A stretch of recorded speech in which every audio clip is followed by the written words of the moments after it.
And thank you for the cookbook. As with every other aspect of our lives, the pandemic has affected migration to Canada. Since the pandemic struck, we have put robust measures in place to protect Canadians, including border restrictions, strengthened health screening at the border, and increased quarantine compliance and enforcement efforts. A lot has changed, but one thing hasn't: the fact that immigration is vital to Canada's future. And the pandemic has shown us why. S'il y a une chose que le COVID-19 nous aura permis de mettre en lumière, c'est que l'immigration a été essentielle et continue de l'être dans les réponses du Canada à la pandémie. Un travailleur sur 4 dans le secteur de la santé est actuellement issu de l'immigration et l'exemple des anges gardiens demandeurs d'asile à qui nous avons offert un chemin vers la résidence permanente pour les remercier de leur sacrifice et de leur dévotion n'est qu'un exemple parmi plusieurs. Immigrants are critical to our healthcare sector and represent 1 in 4 working in our hospitals and long-term care homes. Whether they've been taking care of our most vulnerable or putting food on our tables, newcomers have played an outsized role in our response to COVID-19. We're at a unique juncture in Canadian history. We're facing the challenge of our generation, and we will meet the moment. Before the pandemic, our government's goal to drive the economy forward through immigration was ambitious. Now, it's simply vital. Notre objectif avant la pandémie était ambitieux. Maintenant, il est vital. Today, in Parliament, I was honored to table our 2021 to 2023 Immigration Levels Plan, our roadmap for the next 3 years. The key to both short-term economic recovery and long-term prosperity is immigration. And that's exactly what the plan lays out: a vision to increase our numbers a little every year over the next 3 years. L'immigration est la clé de la reprise économique à court terme et de la prospérité à long terme. Et c'est exactement la raison pour laquelle le plan présente une vision visant à augmenter un peu nos chiffres chaque année au cours des 3 prochaines années. Travel restrictions and other constraints have led to a shortfall in admissions this year, which is why our plan increases immigration over the next 3 years. We aim to welcome 401,000 permanent residents in 2021, 411,000 in 2022, and 421,000 in 2023. With nearly 60% of all new admissions in the economic class, our plan will continue to focus on Canada's economic growth. Nous visions à accueillir 401 000 résidents permanents en 2021, 411 000 en 2022 et 421 000 en 2023. Avec près de 60% de toutes les nouvelles admissions dans la classe économique, notre plan continuera de se concentrer sur la croissance économique du Canada. Our plan is focused on getting the talented people we need and where we need them. Communities with the most immigration consistently see the fastest growth, which is why we're building on the success of our recent pilots and favoring community-based selection models to attract more newcomers to our smaller cities and rural regions across Canada. Nous reconnaissons également l'importance d'accueillir les nouveaux arrivants d'expression française qui contribuent à la vitalité et au dynamisme de nos communautés francophones hors Québec. Nous l'avons présenté par des actions concrètes plus tôt cette semaine. Nous le réitérons aujourd'hui. Keeping families together is important, which is why we will continue to support family reunification. And we will uphold our Canadian values by broadening economic pathways for refugees with the skills to hit the ground running and maintaining our global commitment to protecting the world's most vulnerable. As we focus on rebuilding our economy, we're also mindful that Canada faces the stark challenge of a rapidly aging workforce. In 1971, there were roughly 7 workers for every retiree. Today, there are 4. By 2035, there will only be 2 workers for every retiring Canadian. If this rate continues, Canada will have to pay 40% more for the services like healthcare that we enjoy today. Put simply, we need more workers, and immigration is the way to get there. En termes simples, nous avons besoin de plus de travailleurs et l'immigration est le moyen d'y parvenir.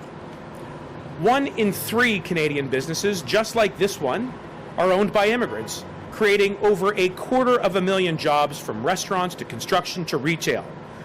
Many other dynamic and highly skilled workers also help Canadian businesses to grow, and they too help create jobs in the process. It's no coincidence that Canada's greatest eras of economic expansion, from the turn of the 20th century to the post-World War II boom to the impressive growth of the past 5 years, coincided with significant immigration. When our population grows, our economy grows, and all Canadians benefit. Canadians understand that, in spite of the challenges of this pandemic, our immigration system is a competitive advantage that drives Canada's success. La hausse des niveaux d'immigration nous aidera à remédier aux problèmes démographiques qui continueront de nous affecter bien après la pandémie et définir nos intentions pour les années à venir. This will be a project, one for the times, and opening our doors to new members of the Canadian family means opening our country to prosperity. We intend to do just that. Thank you. Merci. Thank you.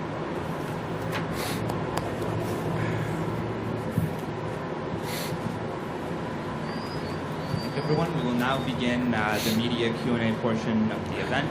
We'll start with 2 questions from the floor, then 2 on the phone, then 2 on the floor, and so forth. So I just want to line up with the mic, and 1 question, 1 question. Go ahead. Hi, Mr. Tom Perry with the CBC. Given that we're still in a pandemic, how realistic do you think these targets are? Can we hit them? And also given the pandemic, is there enough work for all the immigrants that Canada wants to bring in? Well, it's a very good question, and my response is simple. Immigrants create jobs. 1 in 3 business owners is owned by an immigrant, like Joe. Those business owners are creating hundreds of thousands of jobs, over 250,000 people who are working thanks to the entrepreneurialism, the hard work, the ethic, and the perseverance like we heard from Joe today. Immigrants are putting food on the tables of Canadians, they're taking care of our seniors, and they are driving the economy of tomorrow. And at no time in recent history has that been more important than in the context of this pandemic. And so what this plan does is it lays out a future vision for growth, economic recovery through immigration. Can you hit the targets, though, given the pandemic? We're confident we can, and the proof is in the pudding. Throughout the course of this pandemic, we have been able to maintain safe and orderly immigration by introducing additional resources and enforcement protocols at the border. And as a result of that, we've been able to bring in workers, we've been able to bring in students, all the while ensuring that quarantining protocols are being strictly adhered to, because the health and safety of Canadians is our top priority. We're not far from the Ottawa YMCA. I just want to ask you one more question. We're not far from the Ottawa YMCA. We've got a lot of refugee families living there on an emergency basis, living in motels around the city as well. I'm wondering, what more can the government do to make sure that when refugees come here, that they've got a place to live, a good place to live? Well, the United Nations has recognized Canada as being the #1 resettler of refugees for 2 years in a row, and I know that that's something that Canadians take great pride in.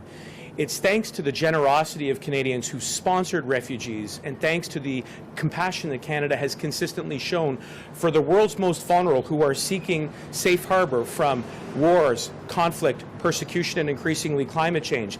And yes, we are focused on protecting vulnerable populations by ensuring that people have the food, the health care, and the shelter. And I will tell you that one of the most proud things that I've been able to do as Minister of Immigration was provide a pathway for those asylum seekers in Quebec, les anges gardiens, the ones who stepped up when they themselves were in jeopardy and at risk, to help seniors, to help the elderly, to help the sick. And we will continue to protect those vulnerable populations and be in safe harbor for refugees for years to come. Thanks, Tom. Next question from Murad Hamadi from The Logic. So Bloomberg reported this morning that companies are experiencing significant delays in processing for applications under the global skills strategy. You're basically not at all meeting the 2-week turnaround time that you promised them. Given the global competition for these highly skilled workers, are you going to put more resources into processing for high-skilled visas? Well, it will come as no surprise to anyone that COVID-19 has created significant disruptions, not only in immigration and at the border and in government, but in every facet of life. But at IRCC, we are ramping up production. We are putting in the additional resources. We are leveraging technology, becoming more digitally based, and we are ensuring that we have the flexibility in our processes to ensure that there is a faster, more expeditious outcome for people who want to come to Canada. People who want to come to Canada and contribute, like Joe did, like so many have over the past number of months in some of the most essential parts of our economy, whether it's in food, in healthcare, or increasingly in the tech sector. And so I'm confident that with the additional investments that will be part of this plan going forward, that we will hit those targets.